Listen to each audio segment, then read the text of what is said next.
শ্রীকৃষ্ণের শ্রীমদ্ ভগবদ্ গীতার মহিমিশ্রিত বাণী শুনলাম, আমাদের খুব ভালো লাগলো। বিশ্বে যে এত যুদ্ধ, এত কিছু, এই সব কিছু যেন শান্ত হয়, সব কিছুর মঙ্গল চাওয়ার জন্য আমরা আজকে এখানে সবাই সম্মিলিত হয়েছি। এখানে এসে খুব আয়োজন করা হয় আয়োজক কমিটির পক্ষ থেকে।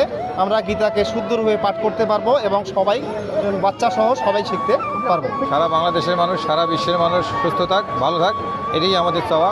এই দেশের প্রত্যেকটি মানুষ যেন ভগবানের কৃপা বর্ষিত হয়, আমরা যেন সবাই, সব জাতি ধর্ম বর্ণ নির্বিশেষে সুখী সমৃদ্ধ একটি বাংলাদেশ গড়ে তুলতে পারি, সেই লক্ষ্যে আজকে আমাদের এই গীতা পাঠ। ভগবান শ্রীকৃষ্ণ বলেছেন যে প্রত্যেকটা জীবের ভিতর আমি আছি, অর্থাৎ ঈশ্বর প্রত্যেক জীবের, পরমাত্মা প্রত্যেক আত্মার ভিতর রয়েছে।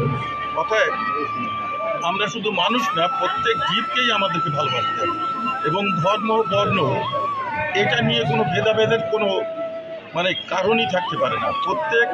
প্রত্যেক সৃষ্টি ঈশ্বরের সৃষ্টি এবং আমরা যাকে ঈশ্বর বলছি, কেউ আল্লাহ বলছেন, কেউ গড বলছেন। অতএব ক্রিয়েটর অর্থাৎ সৃষ্টিকর্তা কিন্তু এক। এবং বিজ্ঞান, আমি বলবো যে বিজ্ঞানও কিন্তু সৃষ্টিকর্তাকে স্বীকার করে, কারণ বিজ্ঞান বলছে there is a supreme power that controls all the powers. একটা মহাশক্তি রয়েছে যা সমস্ত শক্তিকে নিয়ন্ত্রণ করে। এই মহাশক্তি হচ্ছে ঈশ্বর, কেউ বলে আল্লাহ, কেউ বলে গড।